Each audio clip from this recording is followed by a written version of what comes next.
Welcome, everybody, to another episode of Need Some Introduction. On today's episode, we'll be breaking down the most recent episode of Your Friends and Neighbors, an episode called And For Everything Else, There Was Bowling. Am I correct about that, Sona? That's correct. Joining me for the conversation, of course, is Sona. Hi, Sona. How you doing? Happy about those Knicks, I'm sure. Of course. Looking great. Pretty great. I was going to say looking great for the first two games, these first two wins they've had. Tonight, of course, we'll see how they do away from home, but curious to see. I do think they had the better team, but it was a close one last. The last round was full of nail biters. Yes, compared to this, for sure. Yeah. Although this is 4 wins in a row for them right now. So. Let's keep it going. Go New York, go New York, go. Go. I was just looking at the ratings for the NBA, and this has happened across the board, except for the NFL. All TV ratings, everything. I guess this is the internet effect, although it's happened very recently. It's a very strange thing that's happened. Like you think about the Academy Awards, and the ratings have been absolutely terrible post-pandemic.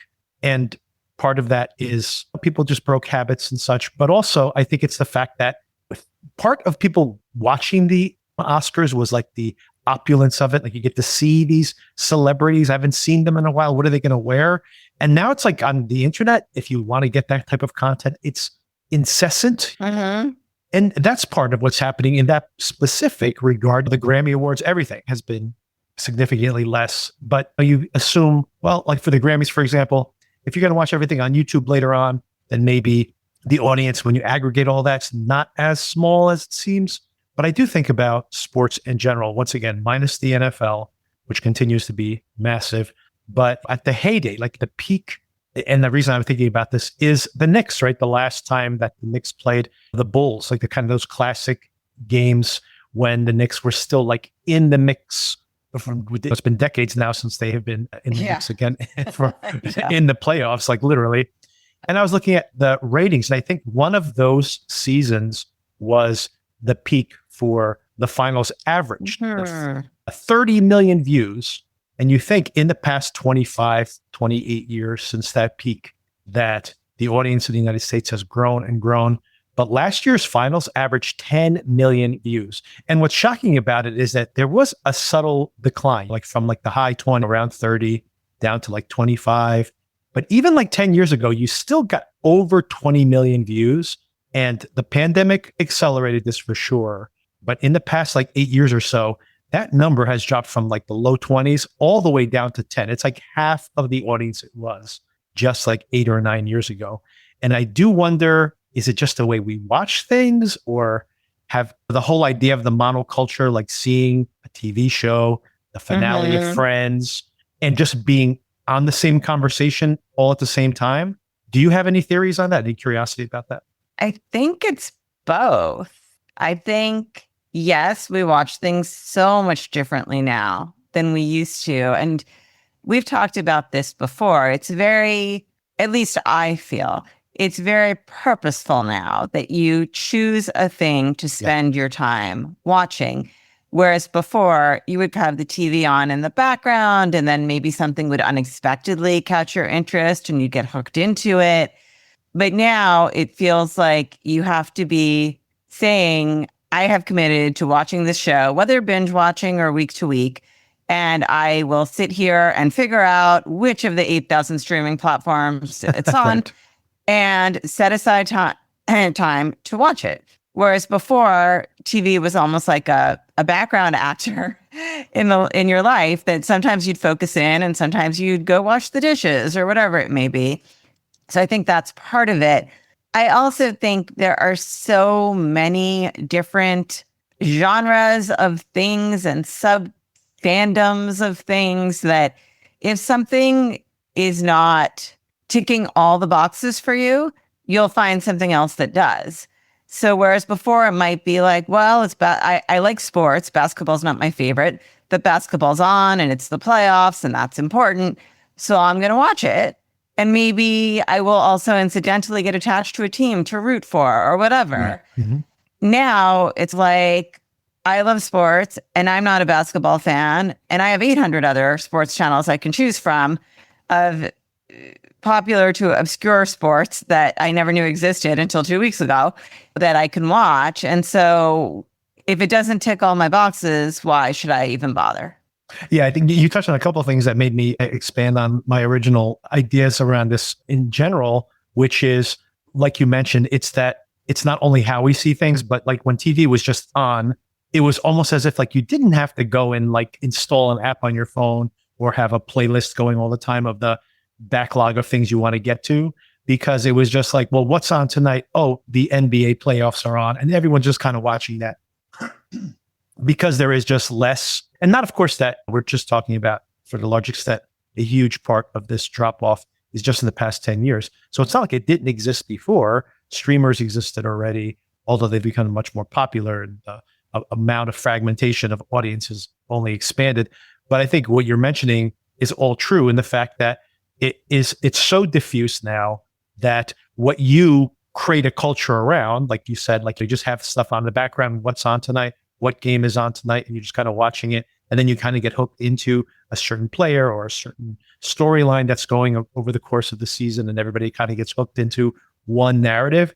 It's like the podcasts are a byproduct of this, right? I think about these massively popular podcasts that are all around reality shows, which I know you like to watch reality TV, but it's almost like you can build a little community. It doesn't have to be an audience of 20 million. You could have an audience of like 1 or 2 million, and you build an audience around that. And we see it here on the podcast, by the way, right? Like DTF St. Louis was hugely popular for us and was modestly successful for HBO. They're like, oh, at the end of that, we got almost the finale of DTF St. Louis had almost the audience that the finale of Task had, for example, right? Mm-hmm. So, and Task is coming back for a second season. DTF St. Louis obviously will not, but it's like kind of like, oh, we're surprised it did a little bit better than we expected. But we're talking about a few million people, right? Like we're not talking about 20 or 30 million. And you can still find a community, right? On a Facebook group, on a podcast, right? Around that conversation. So you don't need to have this model culture to create that conversation. And then, like you say, like then your feedback loop becomes around that. Another thing that actually correlates with podcasting, by the way, I've had this really surprising interaction with some listeners via email recently where they've mentioned that, like, I'm not watching this show. Like, I watched this show with you guys. I am not watching this show, but I'm listening to your conversations, right? And which I think is odd because I've done that, by the way. Like, if there's a movie I definitely don't plan to watch and I'm listening to a podcast I listen to regularly, and then they're having a spoiler conversation, and I'm like, I never planned to watch that. And maybe they're like, it's a fun conversation, they're going to rip into the film.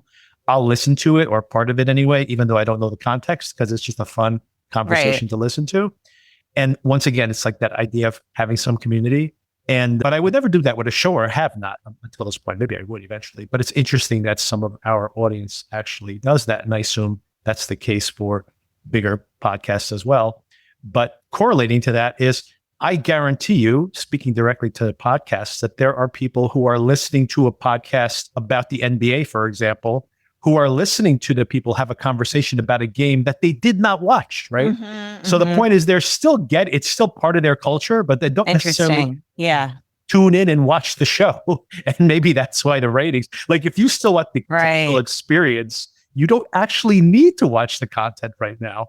And maybe that is part of the reason that sports in general that's interesting have dropped off ratings wise.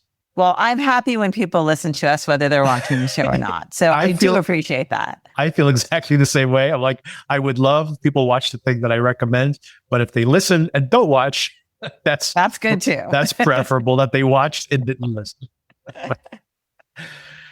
Speaking of all that, by the way, Sona, I've noticed that you have not joined our Patreon, but I wanted you. You have not joined our Patreon. So I got to do that. So we can chat. We can have a conversation with our listeners. Susie's on there, by the way. She's only made one comment so far, but maybe if you were there. Oh gosh, I got to get on there. I didn't realize that was the thing I should be doing. You know what? I've never brought it up, so it's not your fault. But maybe text me the link or something, dude. It's in all the show notes. It's right there. You're here present when I announce it, by the way. You can do. I am. I'm just trying to blame shift. I will get on that. You're responding to emails while I'm actually doing the preamble. That's what's actually happening. Don't call me out like that. It's just multitasking. But thank you for pointing that out. And I absolutely will get on there. Yeah, you should join, and then we can all chat there. Not that, like I said, it's a relatively small community right now. We're less than 24 folks on there so far. But of course, all of our usual emailers have joined, and I'm trying to start some conversations. So feel free to jump in.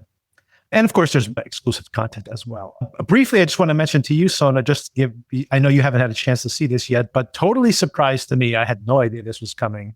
There was a surprise secret episode of The Bear that got dropped this week. And I did publish a bonus episode breaking it down for anybody who missed that one. It's the previous episode on the feed. Also talked about Widow's Bay in that particular episode. But I do recommend this, Sona, by the way. Oh, the question I wanted to ask you is these two guys. So it's pretty much just John Barenthal and Evan Moss-Bachrach. I don't know how to pronounce his name. Apologies. But it's basically Richie and Mikey in a flashback episode, primarily just these two guys. These two guys wrote this episode themselves, and it's directed by Christopher Storer, who's the showrunner and creator of The Bear. But the writing credit, I'm sure he assisted with the writing, but the writing credit is just the two actors. And they're on a trip to Gary. They have to run a small mission for Jimmy. And it's just basically them in the car hanging out for an entire day. And it's really low stakes, but it's really fascinating. It kind of shows you again, every time we see these flashback moments with Mikey, you get to get a feel for this character. And the performances are very strong.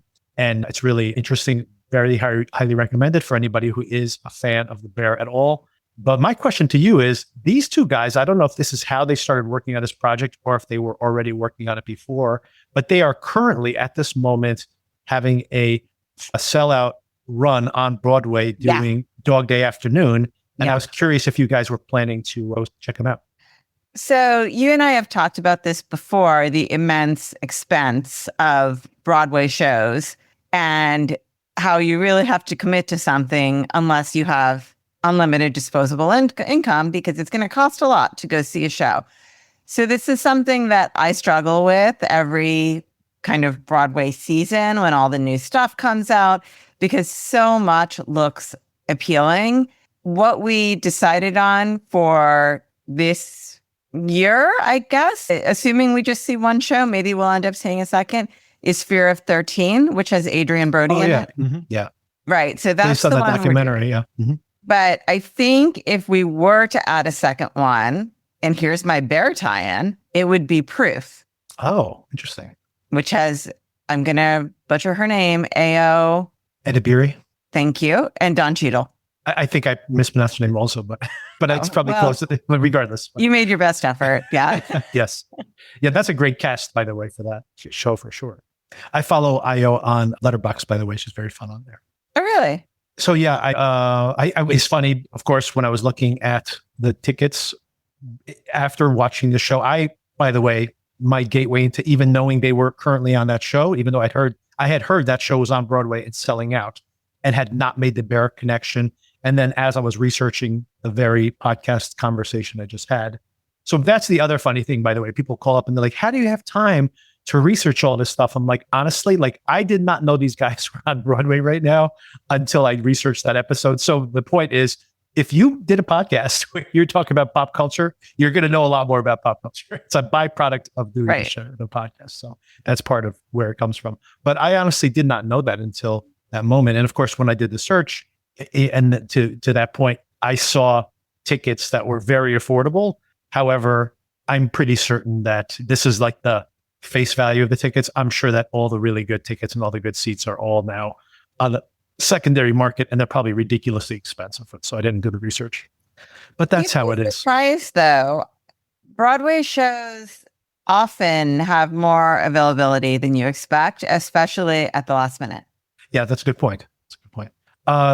You have worked very tangentially on similar cases from what I'm going to bring up. But speaking of how the secondary market and how this conundrum that they've not been able to solve, what did you think about the whole Ticketmaster recent findings there? Did you follow that case at all? I'm thinking. Oh, sure. So I have not done a deep dive into that yet because I actually have been so swamped with work But coincidentally, this is something that overlaps with my professional life because I have long believed that Ticket Trust is an antitrust conspiracy. Yes. And there is a lot of price gouging there. And so I'm very interested in how this all worked out. But from what I've heard, which is just mainstream media reporting, not legal industry reporting, because I just haven't had time yet, it doesn't seem like the recovery for consumers is all that impressive here. Right. What I was more intrigued by is like for me anyway, is the fact that I don't know how you solve this problem, right? Because if you sit with these, who's touring right now? It's not Green Day. Oh man, who was it? Someone was just talking about this, that they're doing a tour and the max tickets are like $30. The problem is that like when these artists try to do these inexpensive tours, then all the tickets get bought up and then sold by the scalpers. So now when you think about that, it's like the scalpers are now making all that money. So it's not like the band, the artists that you're supposedly supporting, it's not like they're making that money. And it's not like the people who put the show on, like these truck drivers and the people who are like the safety coordinators and the people who are wiring the stage, like all these grips and all these blue collar type workers are doing, they're not getting paid this money, right? And that's what people think, like, oh, they're so greedy. I can't believe I had to pay $4,000 for this ticket. It's like, they're not getting paid that money. It's going to the scalpers. So then, of course, what do? You raise the ticket prices to put money into your own pocket so you can pay the people who are putting the show on. And then you look like a greedy person, right? So it's like, I know Ticketmaster absolutely, like what they brought up, specifically talking about the Barclays Center, by the way, that the Barclays Center said that they were not going to sell their tickets exclusively through Ticketmaster.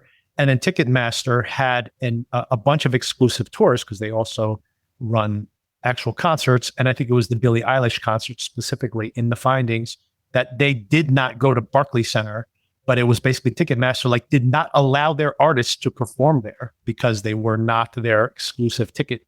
Right? So that's obviously an antitrust violation. But I'm thinking like more holistically, like to the consumer, the idea of like me getting to pay less money and see the artist. So it's not this like boutique experience or something that you get bankrupted, like these parents who have to pay thousands and thousands of dollars to go see a Taylor Swift concert or something, that it's this huge expense, but the money is not going to these greedy artists. The money is going to the scalpers and to Ticketmaster and these like middlemen basically. And I don't know how to solve that because it's not something that the market has a simple way to correct, right? Like I said, drop the prices down to zero. I'm going to do a free show, first come, first serve. The ticket scalpers will go and collect all the free tickets and then sell them for $500 a piece. So I'm like, well, that didn't help anybody. Didn't help me as a consumer, didn't help the artist make more money. So I don't know how you solve this problem. Yeah. And by the way, this is neither here nor there, but this surge pricing thing is absolutely one of the worst things that's ever happened. They have surge pricing for tickets as well, you mean? Yeah, you didn't know that? Yeah, Ticketmaster does surge pricing. Oh, wow. I did not know that. It's a frigging nightmare. Just like I guess they learned from Uber. Yeah, basically. If it rains, the prices go up. No, I'm just kidding. Obviously, that's like based on the volume of. But I guess that would be, again, that's the marketplace working in a way, right? Like if you have 1 million people bidding on the same ticket, and that's what it ends up being, like a bid, right? Then they'll be like, well, we have to thin out this volume so they know that they can get a better price. But yeah, it does not solve the problem, just the astronomical costs of these tickets. Oh, and by the way, you probably just saw this in the headlines today that a whole bunch of really big artists, like Post Malone, for example, had to cancel a bunch of tours. Like the Pussycat Dolls canceled their entire tour, but even Post Malone canceled a bunch of specific locations because they call it like a blue dot epidemic or something, which is the blue dot is like shows that did not sell out. And they're talking about how some locations, only like 25% of the seats or less sold out. And they're saying part of this is fuel costs are driving up the cost of actually putting the shows on. And then, of course, people now are just becoming more price sensitive anyway. And these prices are getting more and more out of control. Even shows that are nowhere near sold out are incredibly expensive. Anyway, so the point is that like now there's places where like these arenas have shows booked and they're barely filled. And now those shows are being canceled. So now those arenas are like going bankrupt as well. So it's this system is absolutely not sustainable. You have these certain cities where people will go to these shows and they sell out, and the tickets go for an absolute fortune. And people come in from other locales to go see because they know the artists will sell out in those locations. And then all these in-between spots are just like not even selling. So it's a complete disaster. Yeah, I actually know, and I may have mentioned this before, several people who, for Beyonce and Taylor Swift, went to the UK because even with the cost of the travel, they were able to get really great seats at those shows for less than they would have paid for the tickets alone in the US. Yeah, we had friends of ours who took their daughter or granddaughter to see the Taylor Swift concert in Quebec, I think it was, when she had that extension on her tour. Because when she announced those tickets in the last minute, it was like this extra 2 months or something she did on the Eras tour after she took a long break. And so the tickets came on, they were relatively inexpensive. And the travel and a hotel stay for one night plus the tickets was cheaper than paying thousands of dollars in the secondary market to go see them somewhere around here locally. So it's just crazy. The whole thing is just nuts. I will say now I'm getting really far afield into a different pricing problem, but did they drive to Quebec? Because the airfare to Quebec from here is bananas. I don't think they drove. They must have taken a plane, I assume. Maybe they went during the winter. I don't know. I don't remember. This was during. I see. Because we went to Quebec over July 4th last year. And I think we paid $800 a person. Wow. I think it was like November or December. Yeah. So it was absolutely bananas. It was like United Airlines. See, I'm bringing it all back. It's all tying together. It's like United Airlines has a monopoly on flights to Quebec from the New York metropolitan area. And so if you don't want to stop on your way to Quebec, which by the way is like a 90-minute flight, you're going to pay $800 a person. By the way, I have pulled up the theater Dog Day Afternoon, and next Saturday, not this Saturday, next Saturday, I'm seeing some pretty good tickets for under $200. You have like nosebleeds for like $50, $60. So it's not that bad. Okay, but first of all, in a Broadway theater, the nosebleed is not far at all. Broadway theaters are so small. Yeah, this is not a huge theater either. So this is not bad. That's the first thing. Yeah. And second, I think the reason they can do this, and I was thinking about this, how Broadway shows are a much better situation as far as securing tickets than concerts, is because these people work so hard because they work, I think there's maybe only 1 or 2 days that Broadway is dark, and they're doing at least one show a day for months. It's almost like a residency, right? Like the equivalent. Exactly. Yeah. All right, so like that Saturday, Sunday, 2 shows a day.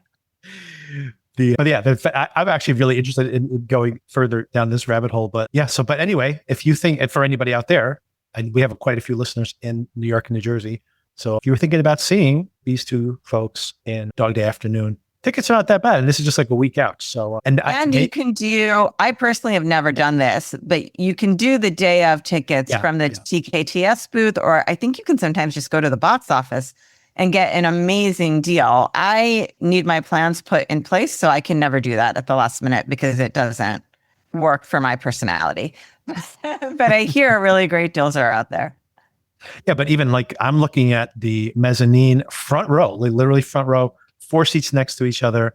All the tickets are less than $200. I know $200 is a lot of money, but this is a pretty special thing. So $200 per ticket doesn't seem completely unreasonable. And like I said, if you're willing to go 4 or 5 rows back from there, which is still not a bad seat, you're looking at like $50, $75. That's not bad.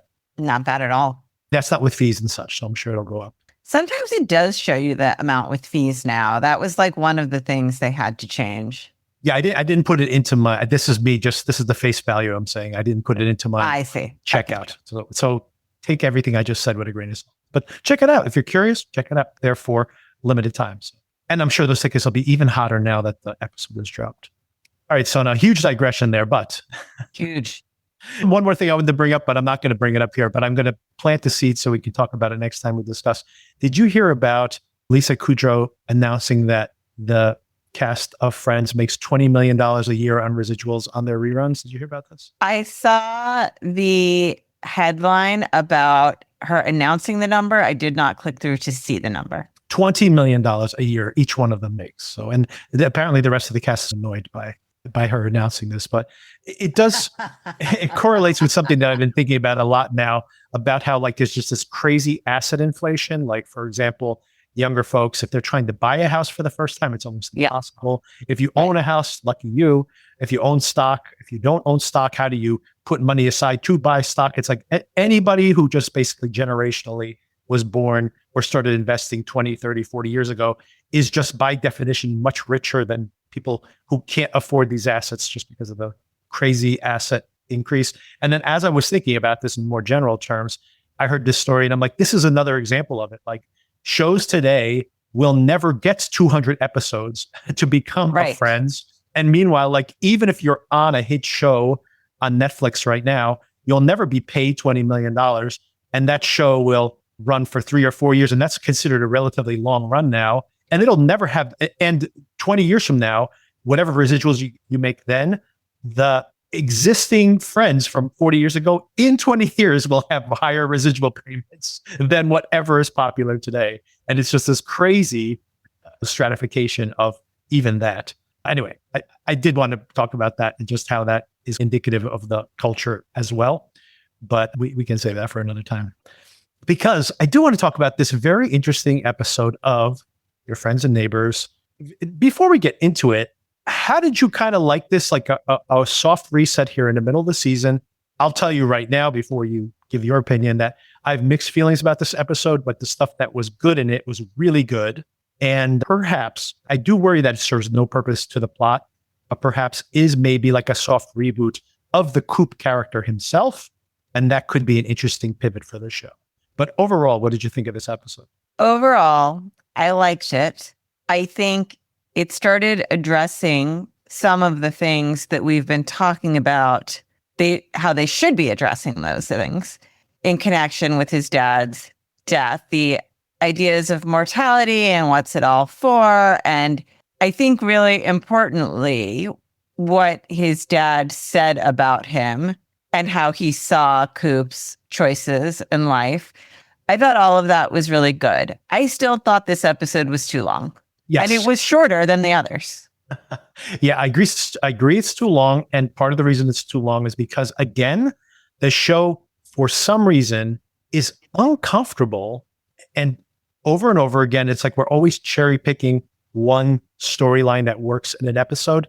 It's uncomfortable with not giving everybody in the cast something to do. It's like we can, in our own heads, like have some kind of transformation happen to Coop and then apply that to the headspace of other characters. We don't need to actually like check in with every single character, every single episode, which is what makes these episodes so long.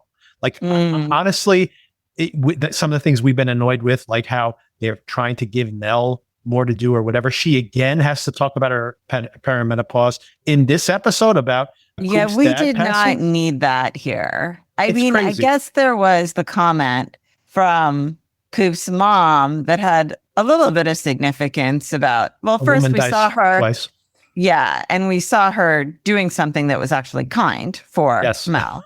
The only kind act she has in this episode. I guess it was in service of that. But yeah, it does seem like speaking of boxes to tick off, it's like they've just got a bunch of boxes to tick off for every episode. Yes. In case you were wondering, Mel is still in perimenopause. Yes. Right. And she has to work things out with her daughter. The whole thing about like Allie confronting her mom, I didn't love those scenes, by the way. But regardless, Allie's confronting her mom and Coop, the episode is stronger just focusing on that, even if we see these other characters, because this other stuff like Barney's wife throwing up all the time is like, it doesn't enrich. It's just a distraction from what is working in the episode. And that's my critique. There are ways you can have Coop interacting. It's like, I didn't even make this reference until right now, but I'm like, there's a version of where Coop is a ghostly figure in this story, going from person to person And all these different people are like different doors he can walk through, being like, this is a version of the person I can be. This is a version of the marriage I can have. This is the version of the way I can prioritize my life. And he's observing these people. There's a version of the show that could have done that. And you could have all the characters, right? They've come together for the funeral, but then it's not doing that, because what ends up happening is we keep changing our focus to like the girls all smoking pot and the Mel and Tori talking things out or hashing things out a little bit. So it's like, it's not that those scenes are terrible. I just don't know if we need, they're just distracting from what is working in the episode. And I have a lot of issues with the way the show was constructed, basically. But the stuff that worked here, I thought was pretty strong. And it starts early on when you have this voiceover. We've seen it over and over again where Coop is talking about like, this is how it happens, right? But instead of being like, this is how it happens, you buy this giant mansion and then this happens, then you have a yacht. And then instead of this, he's talking about here's how it happens, how you become this dutiful, mundane, raise your family, relatively modest life that his dad had. And he sees it in this derogatory way that at some point you have delayed gratification for so long, you forgot what you were even saving up for or like trying to achieve in your life. And I feel early on in the episode, he has this kind of negative view of his dad having such low expectations of his own life. But I thought it was kind of beautiful that like over the course of the episode, and maybe this is where the show, I think, worked, that there's a way to read this where this thing that he saw his dad being so passive, that made him feel like he was trying to not be like his dad. He wanted to strive for that reason. But then only over the course of the episode to realize that his dad had more interiority than he did, worried about his son's happiness, like identifying that his son wasn't happy despite all of the things he had achieved. And then that in a way he had found his own happiness. He had carved out his own way. And not only that, I think it's very damning when he finds the cufflinks, the revelation that like what he prioritized wasn't what his dad prioritized. And that's not necessarily a negative thing about his dad. So that part, the through line from Coop and the revelations about his dad are so strong, and almost everything else in the episode didn't work. But let's focus on that really core part there. What did you think about that opening narration and then like Coop's kind of journey through this episode? I think it was great. I think, as I said before, it is the show directly examining the issues that at least I felt it had been purposefully avoiding for some mysterious reason that I could not figure out up until now. And I like the idea of exploring, when do you have enough? I think that's a question that we all ask ourselves in middle age. Do I have enough? Should I have wanted more? Do I still want more? Do I need more? Especially as you start thinking about the next stage of your life and a time that you're not working and you theoretically are healthy enough to enjoy what is still to come, right? I think it's so hard in middle age to know, when do you have enough? When do you stop? And especially in Coop's scenario, it's like, it's never enough, right? It's just more all the time. And that finish line will never come if you keep moving it, right? So I think it's interesting that by the end, he's seeing that maybe the finish line was way closer than he ever had imagined it could be. And that would have been fine. Yeah. And I think that's the point of that. I think that as even in that opening narration, when he says that, so, and this is what happens. You build this modest life, and then one day you go to sleep and you just die in your sleep, and the priest that at your funeral doesn't even know your name. But importantly, he ends that by saying that, and knowing my dad, he would have been fine with that. Right. So, and to your point of just being like, what are you fine with, right? Instead of just this constant pushing forward.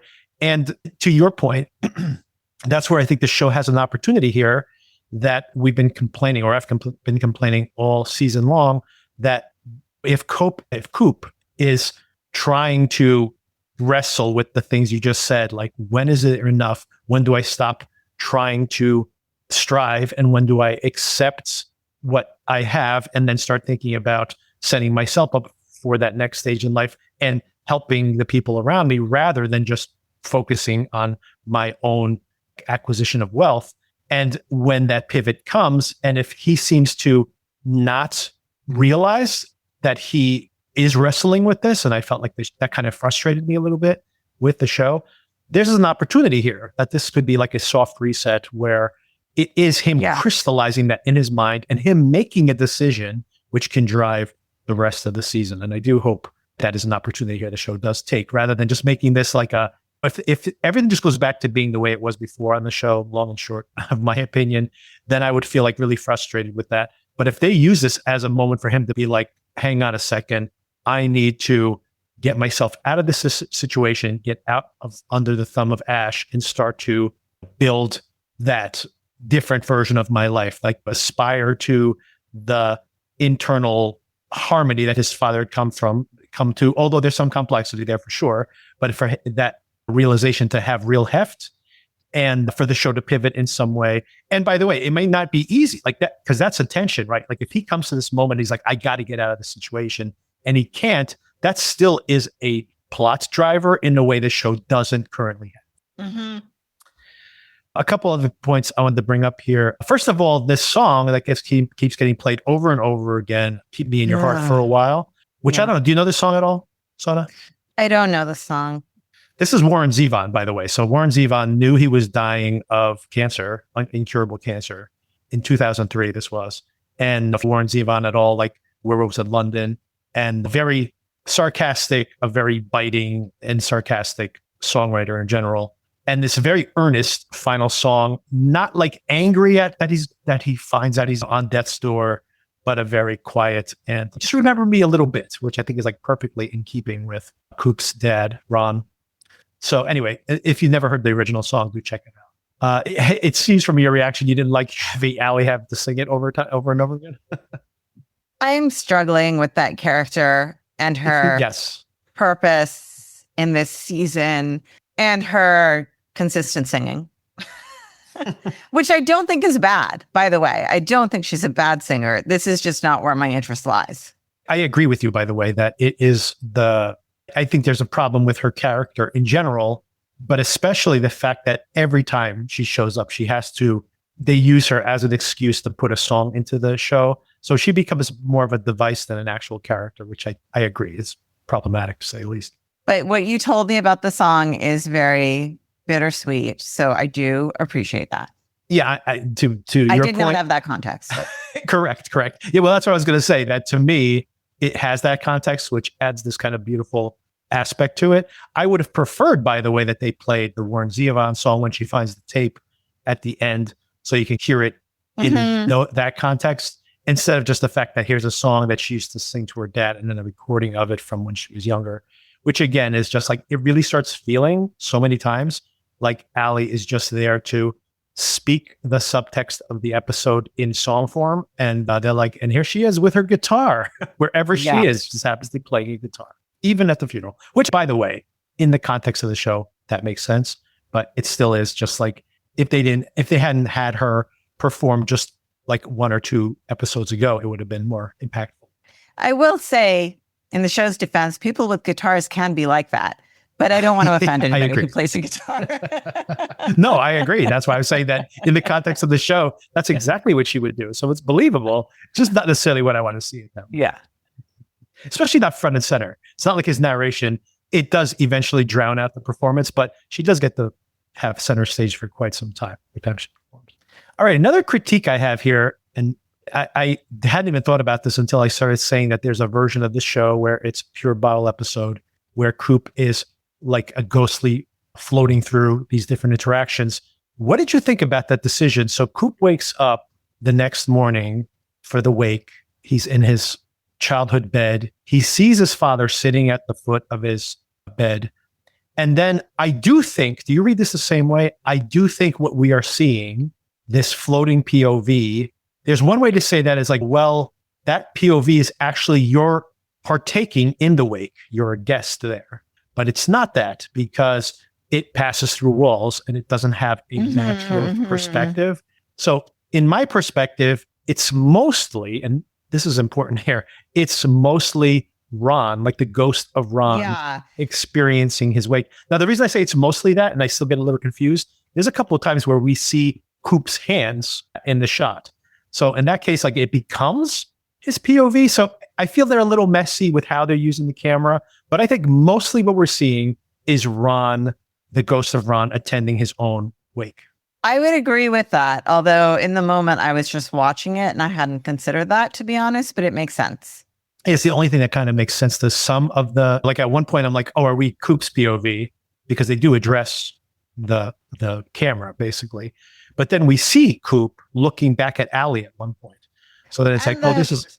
Yeah. And the point where you go upstairs and you see the ceiling of one room and the floor of the other. Right. Yeah. You literally pass through the floor. Right. Yeah. So yeah, that makes it feel much more in that regard. And there's something really lovely about that. But again, I feel like it doesn't, there's a lot of things that are in the show that they don't fully commit to. I think that could be really intriguing if they just had the show constantly be, the episode, I should say, be constantly just that POV. And as if like you can attend your own wake in some way. And that would be intriguing. And you can get to find out different things about how different people perceived you, right? And if they had committed to that a little bit more, it would have been a little more impactful because it does seem to be like all of a sudden then we're like, at one point, when the girls are all upstairs smoking the old weed they found, that there's that supernatural passing through the floor moment. But then later on, there's a conversation between Mel and Tori that is just like kind of cutting back and forth between them. So they abandon the motif. So it's not a very clean execution, I would say. But I do think that that's what they're trying to imply, at least early on in the episode. But of course, I think the another really strong element, I have a lot of criticism about certain aspects of the show, but another really strong element, I love the sequence in the bedroom where Coop goes and finds the cufflinks, which have never come out of the box. Yeah. And the realization that, like, why did he buy him this present? A gift he would never use. And then instead, he takes the bowling ball, since it turns out that his mom is trying to get rid of all his belongings, like one day after he died, which is crazy. This woman is just quite something. And then that's a form of her grief too. So yeah, exactly. It's just like you don't want to deal with the reality. So it's like you think you can somehow like excise the person from your life by getting rid of their things, or that maybe just seeing them reminds you of them, as if taking the TV off the wall will make you forget them in some way, which of course the absence of the TV is probably going to be worse than the TV, right? So yeah, it's interesting that his kind of revelation there. But of course, he takes the bowling ball engraved with his initials, which I assume this was a gift he gave him as well, perhaps, and that this is the thing that he chooses to keep, and he goes bowling, and of course runs into this platonic romance between, or do you think this was an actual sexual romance between, what's her name? Hemingway, what's her first name? I went back and forth on it. And how come? Like, what was your... Well, yeah, go ahead. Originally, I thought, well, it must be an affair because that seems the most simple explanation. But then when she talked more about how they met, well, I think it was definitely an emotional affair. It's not clear to me if it was a physical affair. Right.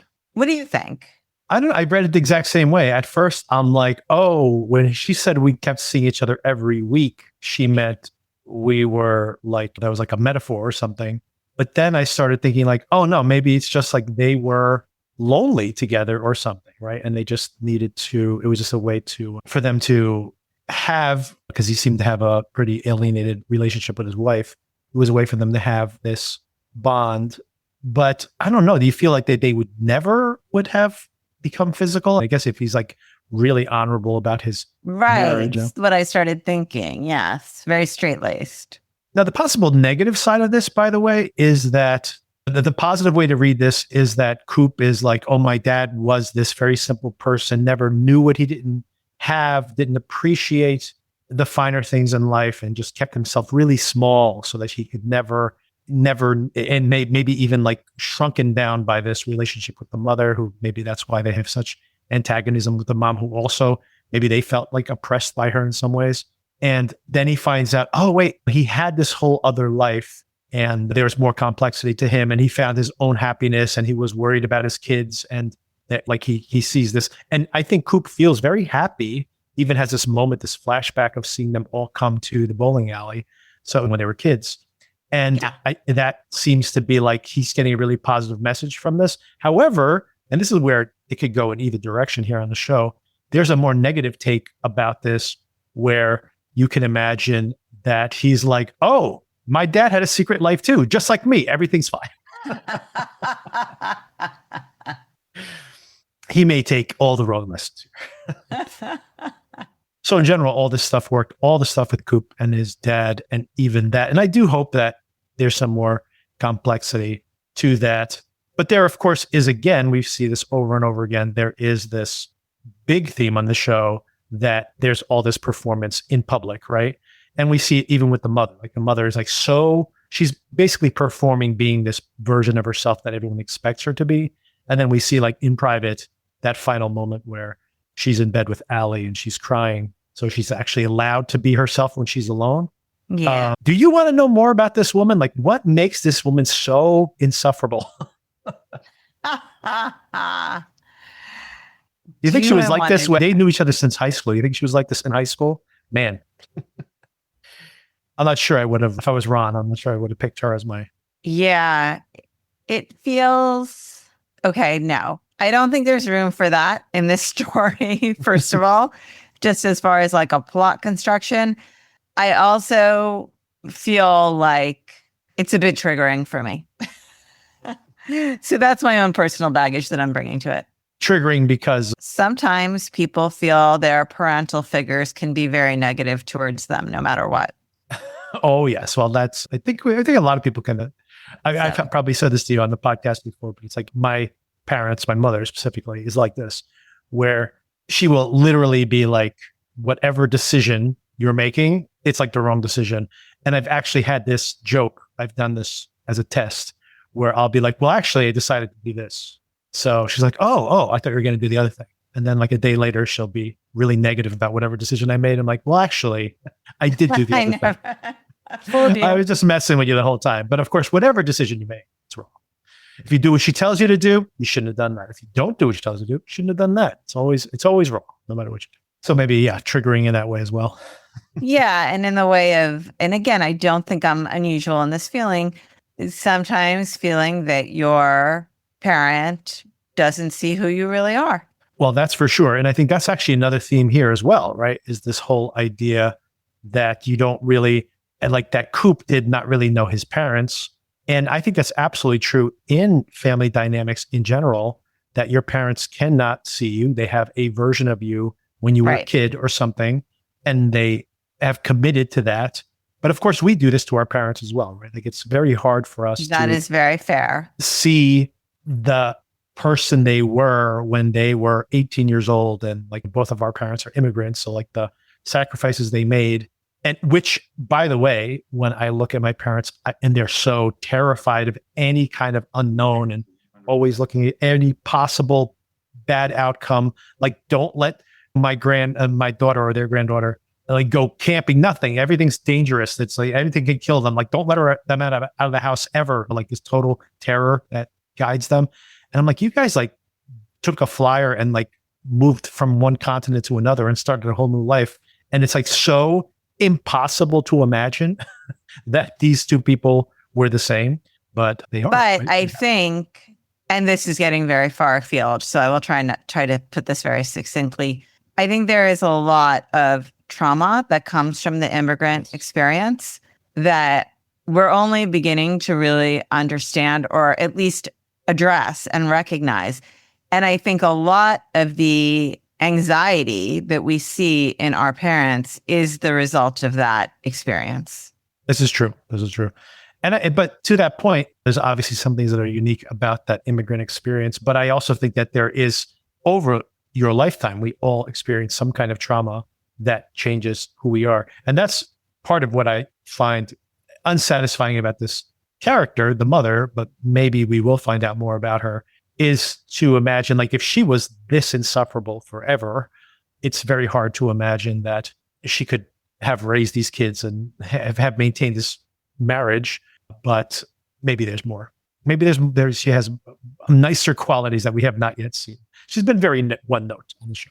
Okay, but the question is, do you want there to be more? That's the problem. Exactly. I wish I understood this character better, but I don't necessarily want them to give her a bottle episode for sure. I don't think I want this for sure. And I don't think we're going to get that. We only have 4 episodes left now. And by the way, there's been almost no plot at all this season. So I think they need to start setting up some plot. Okay, stuff that didn't work so well. So of course they bring in everybody, Barney and his wife. I keep calling her Barney. I don't even remember her name. But although I do like the actress playing the role and I do like some of her scenes, but having her here just to throw up in the middle of the funeral seemed unnecessary, to say the least. Ashe shows up and at least he's like, what are you doing here? A couple of funny lines of dialogue, even though I really didn't like all the Ashe stuff, but I did like the whole, what are you doing here? And then he immediately tells him, oh, don't worry, we'll get your money transferred next week. It's all in the works. And he's like, oh, I don't want to talk about that today. And he's like, what else are we going to talk about? Like he is seeing this in a very different context where he's like, you're just here to talk business. And I'm like, oh, I don't want to talk to you about my personal life. Like, this is the last thing I want to talk to. And then when he introduces himself to the mom, we're very close friends. Right.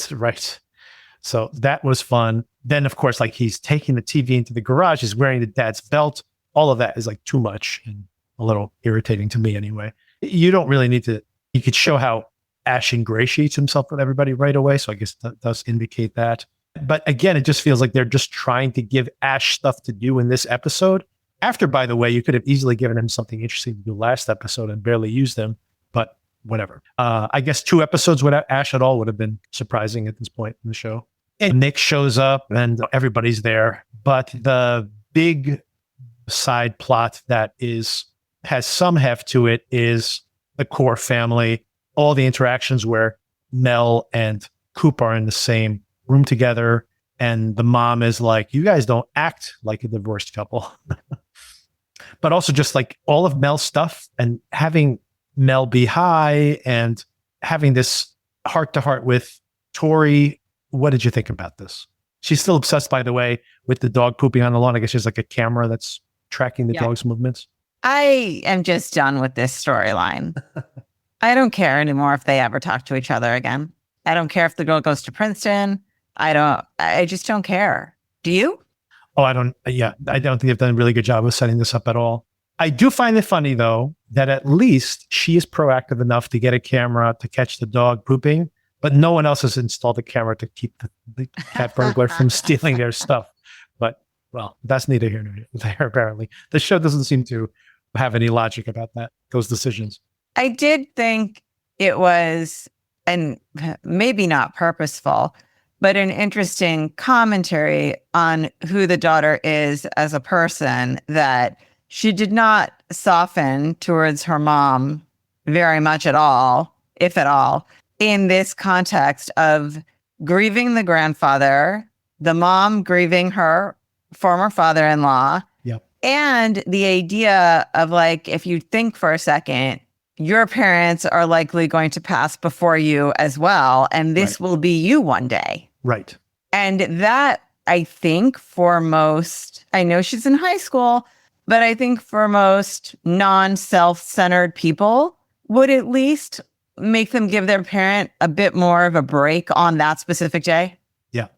That actually shows the son being a little more mature. Yeah. Where he's like, I don't want to hear it. Or whatever he specifically says. And she says, oh, are you taking her side? I'm like, I'm just taking the side of the person who's like not making the situation worse. Yeah. Which is like a very mature idea, especially on the day of your grandfather's, like, you know what? Let's not focus on this. But by the way, that same criticism I say to Tori, and maybe this is a parallel they're drawing there. I can make the same parallel to Mel, because Mel she's sympathetic to Coop and where he's at and Allie and such, but she's not like primarily mourning the passing of the father. She's really like still trying to work this thing out with Tori. They're into their own drama, both of them. So maybe it's something telling that the two of them are still fixated on their own stuff. And by the way, Mel is still fixated on the dog pooping on the lawn, even as she's at this midst of this funeral. That's true, but I would see it, or arguably at least, it makes her have even more urgency to repair things with her daughter being in this scenario. Yeah, you would hope that they would appreciate this a little bit more. Right. Whereas the daughter is just dug in on it. Come on. You can't hug your mom goodbye on this specific day. Come on. I know. It's all, but you know what? When you're at that age, like you said, maybe it speaks to the age.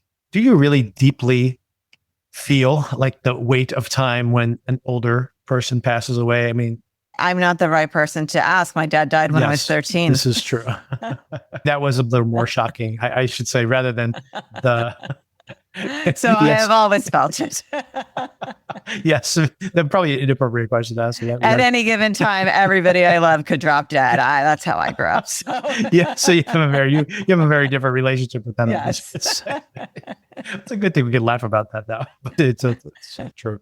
But I just meant in general terms, like the experience you've seen of people like when we were in high school or something, and like the grandparent or great grandparent had passed away in an older age. I guess you know what though, but maybe I'm going to take back everything I was going to say, because my experience of being that young and attending like a friend's, having a grandparent, I should say, is someone who was much older, I should say, right? Expected, right. Or had been sick for a while, let's say. Right.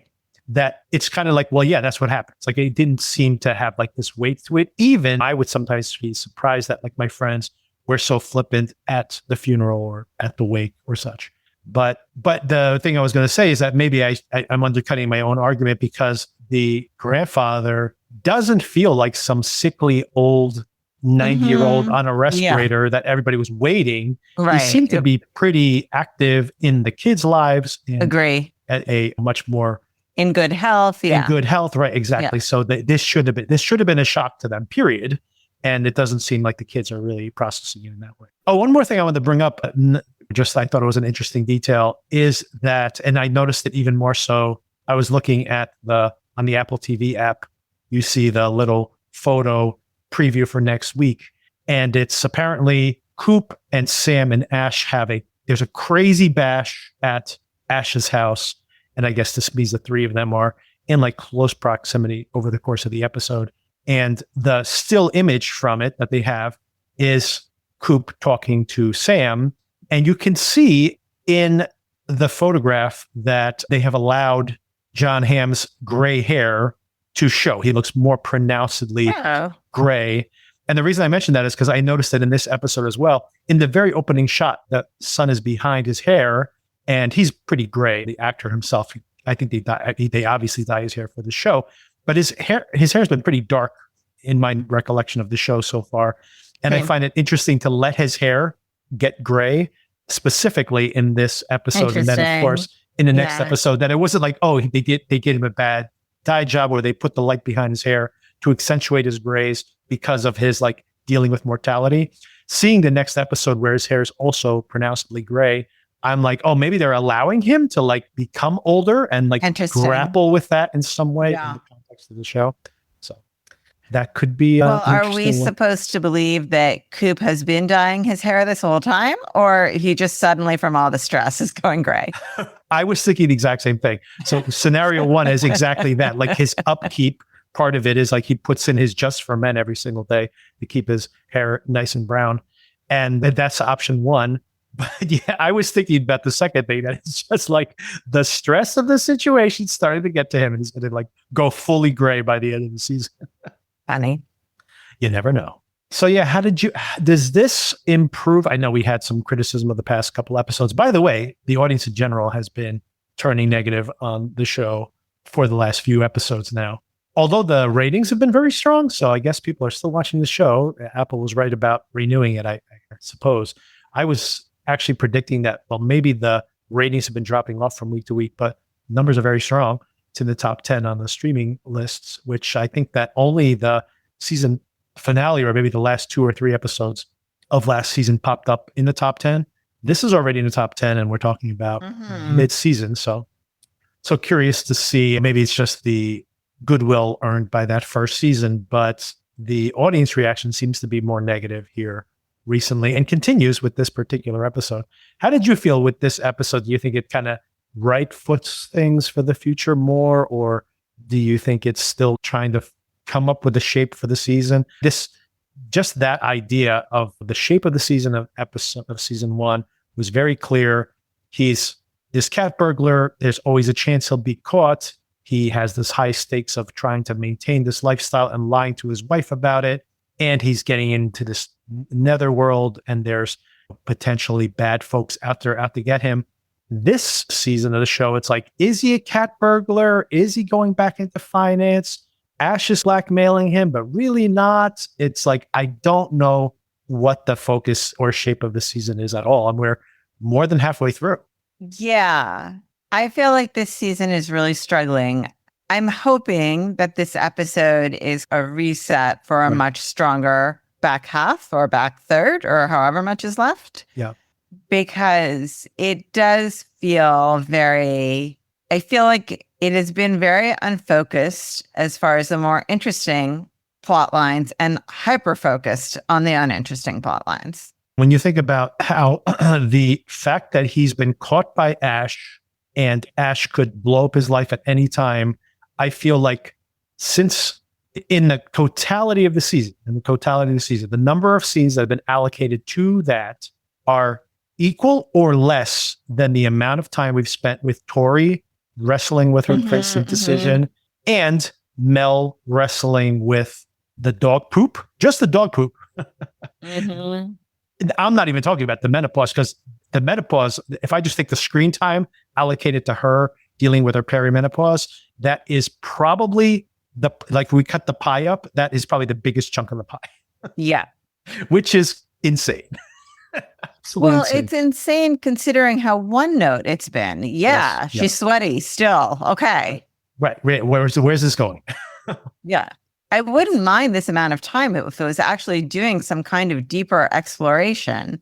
But these throwaway lines, a woman has 2 deaths. Let's talk about what that means, maybe. Right. Exactly. Yeah. That's a really good point. It's not just getting sweaty. Yeah. And being dry sexually. That's all. Yeah. But apparently that is what it's all about. So, well, then much less time needs to be dedicated to it. Agreed.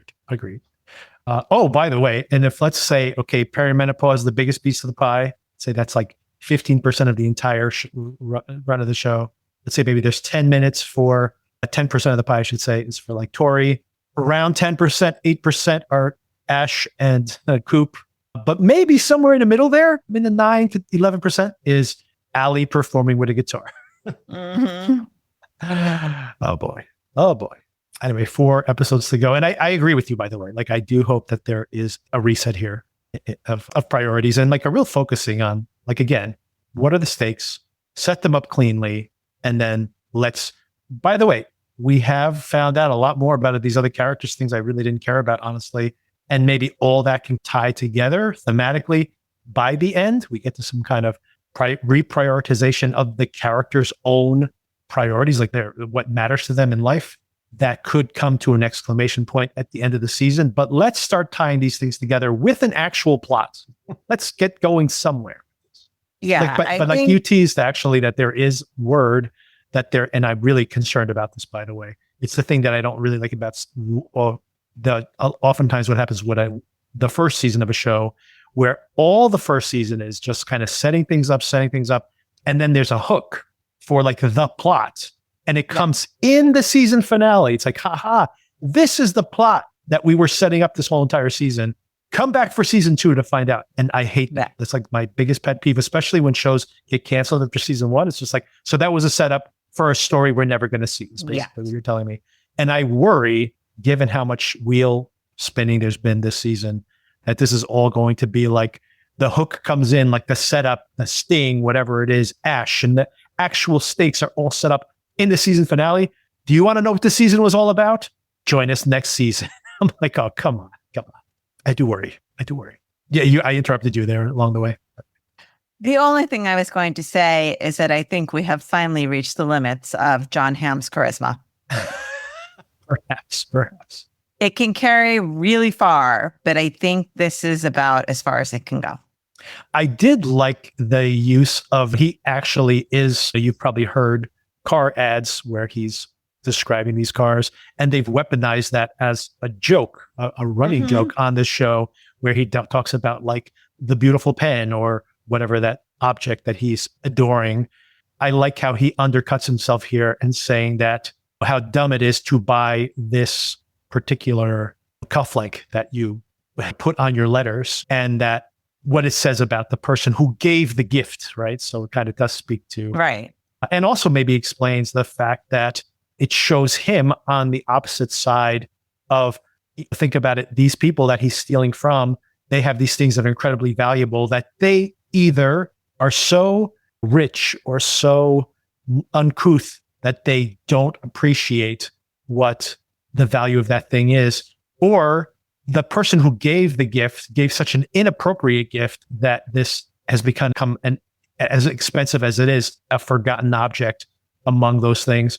So it's cutting in both ways, because instead of him making fun of the people who don't appreciate these expensive things they have, his dad is now that person, right? That he would be stealing from, right? And then like the clueless idiot who gave the gift that would not be appreciated, he's that guy. It's him. Yeah. So I think that is really the show actually engaging with what is interesting in the show. Yeah, that's a good point. For a moment. For a A moment. split second, blink and you miss it. Oh, and of course, and then getting the bowling ball, right? So again, like swapping out the cufflinks for the bowling ball, which I liked, right? Like this is what mattered to his dad, right? So, and which leads to this whole revelation of his secret life. So I thought that Personally, I would have taken them both, but yeah. Yeah, exactly. Yeah, give him two. Yeah. Because his mom's just going to give them away to the next She's just person going to that give him wants away. I don't know what this is. She's going to throw him away or give him, like, take him to the Goodwill for 25 cents. Take a 25-cent tax deduction for the $4,000 companies. Yeah. So I do hope we have more context setting and such in the future. All right, Sona, thank you again for the conversation. And anybody out there who's still listening, join our Patreon.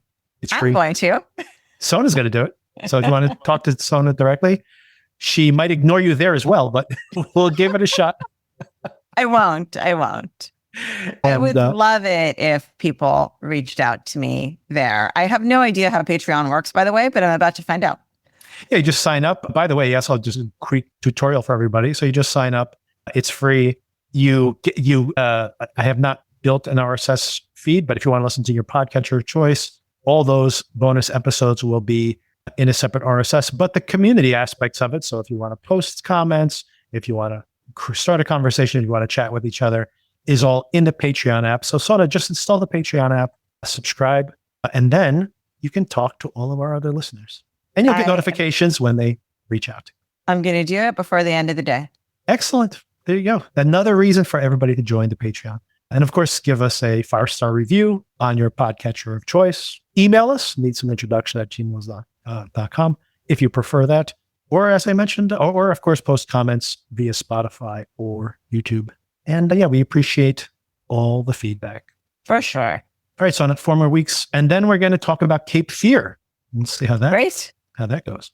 Very much looking forward to that. The trailer looks very good for that. So I hope it's more engaging than this show is. And I also hope that the back half of these episodes are more engaging than the Fingers crossed. We'll hope for the best. All right, Sona, thanks again. Talk to you later. Thanks. Bye. I drive my bus in a busy city. That's why road safety is so important to me. I know that I must slow down and be extra careful when I make a wide turn. Buses need more room than cars. Everyone can help keep our roads safe. Next time you're driving, remember to give buses plenty of time and space to finish turning before driving ahead. Let's all plan to share the road safely. Learn how at www.sharetheroadsafely.gov.